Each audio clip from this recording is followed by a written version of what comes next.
बड़ी खबरों में आगे बढ़ते हुए रुख करते हैं बोकारो का, जहां जमीन घोटाले मामले में कई जगहों पर ईडी की छापेमारी चल रही है। रांची के लालपुर, चुटिया और कांके रोड में भी छापेमारी की जा रही है। तो वहीं बात करें बोकारो की, तो वहां कई जगहों पर रेड चल रही है। रांची में कारोबारी विमल अग्रवाल और पुनीत अग्रवाल के कई ठिकानों पर ईडी की छापेमारी चल रही है। इन दोनों के हरिओम टावर स्थित राजवीर कंस्ट्रक्शन के ठिकानों में छापेमारी चल रही है। जानकारी के मुताबिक झारखंड और बिहार के कुल 15 ऐसे ठिकाने हैं जहां रेड पड़ी है। ग्राफिक्स के माध्यम से आपको समझाने का प्रयास करते हैं। बता दें, रांची, बोकारो के साथ ही 15 ठिकानों पर ईडी की छापेमारी हुई है। झारखंड, बिहार के ऐसे 15 ठिकाने हैं जहां ईडी का छापा पड़ा है।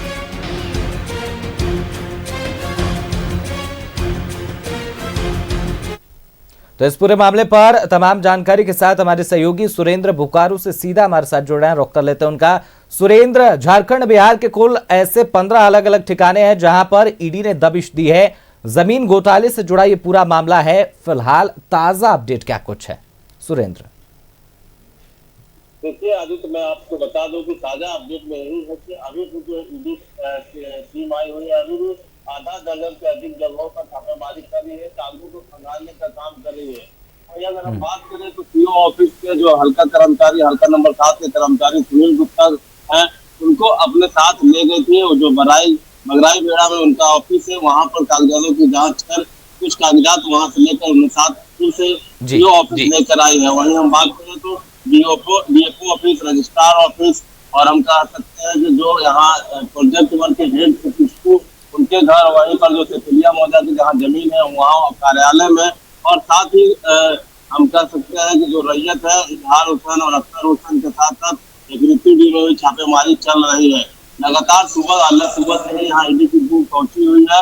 और जो तेतुलिया मौजा की जो जमीन है, जमीन घोटाले की जो बात आ रही है, जमाबंदी की जो बात आ रही है, उसी को लेकर यहाँ पर छापेमारी कर ईडी कागजों को खंगाल दिया। हम आपको बताते चले कि जिस तरह से कई वर्षों से यह मामला चला आ रहा है, वर्ष 2012 में जो तत्कालीन सीओ थे उनको सस्पेंड भी कर दिया गया था। और वहीं इसके पूर्व में जो वर्तमान डीएफओ थे, उन्होंने कोर्ट में मामले भी दर्ज कराए थे, लेकिन जो पक्ष फैसला आया था वो अख्तर हुसैन और इजहार हुसैन के पक्ष में फैसला आया था। जिसके बाद तत्कालीन डीएफओ ने हाईकोर्ट में इस मामले को फिर से लेकर गए, जहाँ पर उन्हें साफ तौर से कहा गया कि आपने कोर्ट ऑफ कंडक्ट किया है, जिस वजह से उन्हें दोषी करार दिया गया है। और 17 जून को फैसला सुनाए जाने की भी बात कही थी, लेकिन 8 सप्ताह का इन्हें समय भी दिया गया था कि आप सुप्रीम कोर्ट जा सकते हैं। लगातार जो डीएफओ रजनीश कुमार है, इस मामले को लेकर हाईकोर्ट में अपील कर रहे थे, लेकिन इस तरह से डीएफओ ने बताया है कि यह जो मामला है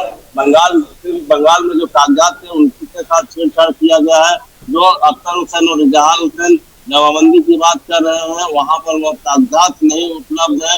कई कागजात के गायब होने और छेड़छाड़ करने की भी बात सामने आ रही है। इसी तरह से जिस तरह से हम बात करेंगे तो पूर्व में सीआईडी इसका जांच कर रही थी कागजातों की, लेकिन ईडी ने इस केस को अपने हाथ में लेकर आज बोकारो में दबिश दी है और लगातार छापेमारी कर लोगों से जी सुरेंद्र, बिल्कुल लगातार ईडी के द्वारा छापेमारी की जा रही है, दबिश दी जा रही है। 15 ऐसे ठिकाने हैं जहां पर ईडी ने अपनी दबिश दी। अब आगे ये देखना बेहद दिलचस्प होगा कि ईडी की इस पूरी कार्रवाई में क्या कुछ सामने निकल कर आता है। फिलहाल के लिए सुरेंद्र, बहुत बहुत धन्यवाद। तमाम अपडेट आपने हमारे साथ साझा किए।